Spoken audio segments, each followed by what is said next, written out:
Big fine top 3ನೇ story ಕಡೆ ಗಮನ ಕೊಡ್ತಾ ಹೋಗೋಣ. ಸಾಮಾನ್ಯವಾಗಿ ಮದ್ಯಪಾನ ಚಟ ಇರುವಂತವರು ಅದರ ಜೊತೆಗೆ ಬೇರೆ ರೀತಿಯಾದಂತಹ ದುಶ್ಚಟಗಳಿಗೆ ದಾಸರಾಗಿದ್ರೆ ಅದಕ್ಕಾಗಿ ಡಿ ಅಡಿಕ್ಷನ್ ಸೆಂಟರ್ಗಳಿಗೆ ಸೇರಿಸ್ತಾರೆ. ಬಟ್ ಈಗ ಆ ತರದ ಡಿ ಅಡಿಕ್ಷನ್ ಸೆಂಟರ್ಗಳು ಎಷ್ಟರ ಮಟ್ಟಿಗೆ ಸೇಫ್ ಅನ್ನುವಂತ ಪ್ರಶ್ನೆ ಹುಟ್ಕೊಳ್ತಾ ಇದೆ. ಇದು ನಶಾ ಮುಕ್ತ ಕೇಂದ್ರವೋ ಅಥವಾ ಥಳಿಸೋ ಕೇಂದ್ರವೋ ಗೊತ್ತಿಲ್ಲ. ವ್ಯಸನ ಮುಕ್ತ ಕೇಂದ್ರದಲ್ಲಿ ರೋಗಿಗೆ ಕ್ರೂರವಾಗಿ ಥಳಿಸಿರುವಂತಹ ಘಟನೆ ನಡೆದಿದೆ.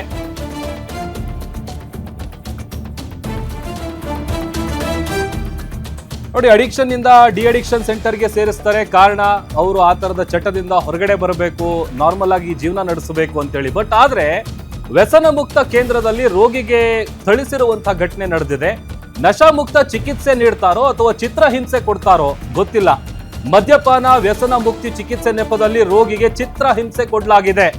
ವಿಜಯಪುರ ಜಿಲ್ಲೆ ಸಿಂದಗಿ ಪಟ್ಟಣದಲ್ಲಿರುವಂತಹ ನಶಾ ಮುಕ್ತ ಕೇಂದ್ರ ಇದು. ವ್ಯಸನ ಮುಕ್ತಗೊಳಿಸುವ ನೆಪದಲ್ಲಿ ಬಾಸುಂಡೆ ಬರುವಂತ ರೀತಿಯಲ್ಲಿ ಹಲ್ಲೆ ನಡೆಸಿದ್ದಾರೆ. ಹುಚ್ಚಪ್ಪನ ಮೇಲೆ ಸಮಗ್ರ ವ್ಯಸನ ಮುಕ್ತಿ ಕೇಂದ್ರದಲ್ಲಿ ಹಲ್ಲೆ ಆಗಿದೆ ಅನ್ನುವಂತ ವಿಚಾರ ಗೊತ್ತಾಗಿದೆ. ಹಲ್ಲೆಯ ನಂತರ ರೋಗಿ ಸಿಂದಗಿಯ ವೈಷ್ಣವಿ ಆಸ್ಪತ್ರೆಗೆ ದಾಖಲು ಮಾಡಲಾಗಿತ್ತು. ಆಸ್ಪತ್ರೆಗೆ ದಾಖಲಾಗಿದ್ದಂತಹ ಆ ವ್ಯಕ್ತಿ ಹುಚ್ಚಪ್ಪ ಡೋಣೋರ ಅಂತ ಏನಿದ್ದಾನೆ ಆತ ಸಾವನ್ನಪ್ಪಿದ್ದಾನೆ. ಈ ಹಿನ್ನೆಲೆ ಸಿಂದಗಿ ಪೊಲೀಸ್ ಠಾಣೆಯಲ್ಲಿ ಕುಟುಂಬಸ್ಥರು ಕಂಪ್ಲೇಂಟ್ ಕೊಟ್ಟಿದ್ದಾರೆ. ವ್ಯಸನ ಮುಕ್ತ ಕೇಂದ್ರದ ಮುಂದೆ ಹುಚ್ಚಪ್ಪನ ಶವ ಇಟ್ಟು ಪ್ರತಿಭಟಿಸಿದ್ದಾರೆ. ಇತ್ತೀಚೆಗೆ ಮೊನ್ನೆ ಕೂಡ ಒಂದು ಘಟನೆ ನಡೆದಿತ್ತು. ನಾನು ಡಿ ಅಡಿಕ್ಷನ್ ಸೆಂಟರಿಗೆ ಹೋಗಲ್ಲ ಅಂತೇಳಿ ಆ ವ್ಯಕ್ತಿ ಸ್ವತಃ ಸೂಸೈಡ್ ಮಾಡ್ಕೊಂಡಿದ್ದ. ಅಲ್ಲಿ ಟ್ರೀಟ್ಮೆಂಟ್ ಕೊಡ್ತಾರೋ ಅಥವಾ ಚಿತ್ರಹಿಂಸೆ ಕೊಡ್ತಾರೋ ಅಂತೇಳಿ. ಎಷ್ಟರ ಮಟ್ಟಿಗೆ ಸೇಫ್ ಈ ಥರದ ಡಿ ಅಡಿಕ್ಷನ್ ಸೆಂಟರ್ಗಳು ಅಂತ ಇದೇ ವ್ಯಕ್ತಿ ಫೋಟೋದಲ್ಲಿ ಏನು ಗಮನಿಸ್ತಾ ಇದ್ದೀವಿ. ಹುಚ್ಚಪ್ಪ ಅಂತ ಆತನ ಹೆಸರು. ಬಾಸುಂಡೆ ಬರುವಂತ ರೀತಿಯಲ್ಲಿ ಹಲ್ಲೆ ನಡೆಸಿದ್ದಾರೆ. ಆಸ್ಪತ್ರೆಗೆ ಕರ್ಕೊಂಡೋದ್ರು ಕೂಡ ಆತ ಚಿಕಿತ್ಸೆ ಫಲಿಸದೆ ಸಾವನ್ನಪ್ಪಿದ್ದಾನೆ.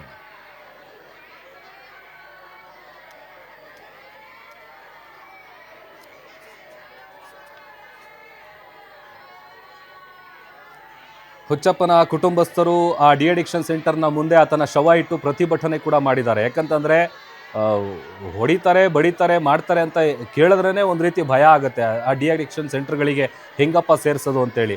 ಬಟ್ ಅಂಥದ್ರಲ್ಲಿ ಸಾಯೋ ರೇಂಜಿಗೆ ಹೊಡಿತಾರೆ ಅಂತ ಅಂದರೆ ನಿಜಕ್ಕೂ ನಂಬೋದಕ್ಕೆ ಭಾಳ ಕಷ್ಟ ಆಗುತ್ತೆ. ಬಟ್ ಆದರೂ ನಂಬಲೇಬೇಕು. ಆ ಥರದೊಂದು ಘಟನೆ ನಡೆದಿದೆ. ಚಿತ್ರಹಿಂಸೆ ಕೊಟ್ಟಿದ್ದಾರೆ ಅನ್ನುವಂಥ ಆರೋಪ ಕೂಡ ಕೇಳಿ ಬರ್ತಾ ಇದೆ. ವಿಜಯಪುರ ಜಿಲ್ಲೆಯ ಸಿಂದಗಿ ಪಟ್ಟಣದಲ್ಲಿರುವಂತಹ ಡಿ ಅಡಿಕ್ಷನ್ ಸೆಂಟರ್ ಇದು. ವ್ಯಸನ ಮುಕ್ತಗೊಳಿಸುವಂತ ನೆಪದಲ್ಲಿ ಬಾಸುಂಡೆ ಬರುವಂತೆ ಹಲ್ಲೆ ನಡೆಸಿ ಈಗ ಆತನ ಜೀವ ತೆಗೆದಿದ್ದಾರೆ. ದಿನನಿತ್ಯ ಇವ್ರು ಏನ್ ಮಾಡ್ತಾರತ್ತಂದ್ರ ಇದು ಕಟ್ತಾರತ್ರಿ ಸರ್, ಮಂಚ ಕಟ್ತಾರತ್ತ. ಮಂಚ ಕಟ್ ನಾವೇನಪ್ಪ ಹೊರಗೆ ಈಗ ಬಂದವ್ರು ಕೇಳಿದ್ರಿ ಸರ್. ಈ ಘಟನೆ ಏನ್ ನಡೆದ ಮೇಲೆ ಒಂದು 4 ರಿಂದ 5 ಜನ ಈ ಸದ್ ಇಲ್ಲಿ ಇರೋ ಜನದೊಳದಾಗೆ ಅದಾರಿ.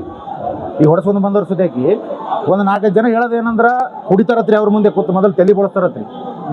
ತಲೆ ಬೋಳಿಸಿ ಆಮೇಲೆ ಏನಪ್ಪಾ ಅಂದ್ರೆ ಅವ್ರ ಮುಂದೆ ಕೂತ್ ಕುಡಿತಾರತ್ರಿ. ಕುಡ್ದ ಕೆಸಿ ಅಲ್ಲಿಂದ ಮಂಚ ಕಟ್ಟಿ ಹೊಡಿತಾರತ್ರಿ. ಏನ್ ಮನುಷ್ಯರು ಮಾಡ್ಯಾರ ಕೇಳ್ದಾರಿ ಇವರು? ಏನ್ ಪ್ರಾಣಿಗಳು ಮಾಡ್ಯಾರಿ ಅವ್ರು? ಒಬ್ಬ ಮನುಷ್ಯ ಅನ್ಯಾಯವಾಗಿ ಕೆಸಿ ಒಬ್ಬನ ಜೀವ ಹೊಡೆದ್ರಿ.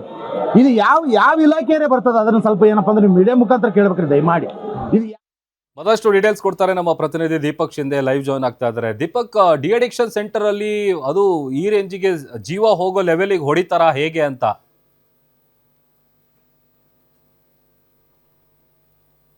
ಘಟನೆ ನಡೆದಿರುವಂತದ್ದು ವಿಜಯಪುರ ಜಿಲ್ಲೆಯ ಸಿಂದಗಿ ಪಟ್ಟಣದಲ್ಲಿ. ಏನು ವೈಷ್ಣವಿ ಅನ್ನುವಂತ ನಶಾಮುಕ್ತಿ ಕೇಂದ್ರ ಇದೆ. ಈ ಒಂದು ಕೇಂದ್ರದಲ್ಲಿ ಹುಚ್ಚಪ್ಪ ಡೋನೂರ್ ಅನ್ನುವಂತ ವ್ಯಕ್ತಿಯನ್ನ ಡಿಸೆಂಬರ್ ತಿಂಗಳಲ್ಲಿ ಅವರು ದಾಖಲಿಸ್ತಾರೆ. ಆದ್ರೆ ಆನಂತರದಲ್ಲಿ ಒಂದು ವಾರದ ತನಕ ಆತನನ್ನ ನೋಡೋದಕ್ಕೆ ಅವಕಾಶವನ್ನ ಕೊಡೋದಿಲ್ಲ. ಹೀಗಾಗಿ ಸಂಶಯ ಬಂದಂತ ಕುಟುಂಬಸ್ಥರು ಆತನನ್ನ ನೋಡ್ಲೇಬೇಕು ಅಂತ ಪಟ್ಟು ಹಿಡಿತಾರೆ. ಆನಂತರದಲ್ಲಿ ಆತ ಆಸ್ಪತ್ರೆ ಮೇಲ್ಭಾಗದಿಂದ ಬಿದ್ದು ಗಾಯಗೊಂಡಿದ್ದಾನೆ ಅಂತ ಸುಳ್ಳನ್ನ ಹೇಳಲಾಗುತ್ತೆ. ಆದ್ರೆ ಸಂಶಯ ಬಂದಂತ ಕುಟುಂಬಸ್ಥರು ಅಲ್ಲಿ ಪರಿಶೀಲನೆಯನ್ನ ನಡೆಸಿದಾಗ ಹುಚ್ಚಪ್ಪ ಡೋನೂರ್ನ ಮೇಲೆ ಮಾರಣಾಂತಿಕವಾಗಿ ಗಾಯಗಳಾಗಿರುವಂತದ್ದು, ಹಲ್ಲೆ ಆಗಿರುವಂತದ್ದು ಕಂಡು ಬರ್ತದೆ. ಈ ಒಂದು ನಿಟ್ಟಿನಲ್ಲಿ ಸಿಂದಗಿ ಪೊಲೀಸ್ ಠಾಣೆಗೆ ತೆರಳಿ ಆ ಒಂದು ನಶಾಮುಕ್ತಿ ಕೇಂದ್ರದ ಮೇಲೆ ಒಂದು ದೂರನ್ನ ಕೂಡ ದಾಖಲಿಸ್ತಾರೆ. ಆದ್ರೆ ಈ ಒಂದು ಸಂದರ್ಭದಲ್ಲಿ ಸುಮಾರು 4 ದಿನಗಳ ಕಾಲಾಂತರದಲ್ಲಿ ಚಿಕಿತ್ಸೆ ಫಲಿಸದೆ ಈಗ ಹುಚ್ಚಪ್ಪ ಡೋನೂರ್ ಸಾವನ್ನಪ್ಪಿರುವಂತದ್ದು. ಏನು ವೈಷ್ಣವಿ ನಶಾಮುಕ್ತಿ ಕೇಂದ್ರ ಅಂತ ಇದೆ, ಈ ಒಂದು ಕೇಂದ್ರದಲ್ಲಿ ವ್ಯಸನ ಮುಕ್ತಿಯನ್ನ ಹೊಂದೋದಕ್ಕೆ ಅಂದ್ರೆ ಕೌಟುಂಬಿಕ ನೆಮ್ಮದಿಗಾಗಿ ಯಾರೆಲ್ಲ ಜಾಯ್ನ್ ಆಗ್ತಾ ಇದ್ರು ಅವರಿಗೆ ಒಂದು ಹಲ್ಲೆಯನ್ನ ನಡೆಸಿ ಅವರಿಗೆ ಒಂದು ಚಿತ್ರಹಿಂಸೆಯನ್ನ ನೀಡಿ ಈ ಒಂದು ನಶಾಮುಕ್ತಿ ಕೇಂದ್ರವನ್ನ ನಡೆಸಲಾಗ್ತಾ ಇತ್ತು ಅನ್ನುವಂತ ಮಾಹಿತಿಗಳು ಕೂಡ ಸದ್ಯಕ್ಕೆ ಲಭ್ಯ ಆಗ್ತಾ ಇರುವಂತದ್ದು. ಸದ್ಯ ಏನ್ ಸಿಂದಗಿ ಪೊಲೀಸರು ಈಗ ಅಲ್ಲಿ ತೆರಳಿ ಜೊತೆಗೆ ತಹಶೀಲ್ದಾರು ಮತ್ತೆ ವೈದ್ಯಾಧಿಕಾರಿಗಳು ತೆರಳಿ ಆ ಒಂದು ನಶಾಮುಕ್ತಿ ಕೇಂದ್ರದ ಅಸಲಿಯತನ್ನ ಪತ್ತೆ ಹಚ್ಚುತ್ತಾ ಇರುವಂತೆ ಕೆಲಸವನ್ನ ಕೂಡ ಮಾಡ್ತಾ ಇರುವಂತದ್ದು. ಜೊತೆಗೆ ಏನು ಮೃತ ಹುಚ್ಚಪ್ಪ ಡೋನೂರ್ ಇದ್ದಾನೆ ಆತನ ಒಂದು ಶವವನ್ನ ಈಗ ವೈಷ್ಣವಿ ಆಸ್ಪತ್ರೆಯ ಮುಂದೆ ಇಟ್ಟು ಪ್ರತಿಭಟನೆಯನ್ನ ನಡೆಸಲಾಗುತ್ತಾ ಇರುವಂತದ್ದು. ಪ್ರಭು, ಓಕೆ, ಥ್ಯಾಂಕ್ ಯು ದೀಪಕ್ ನಿಮ್ಮೆಲ್ಲ ಡೀಟೇಲ್ಸ್ಗಾಗಿ.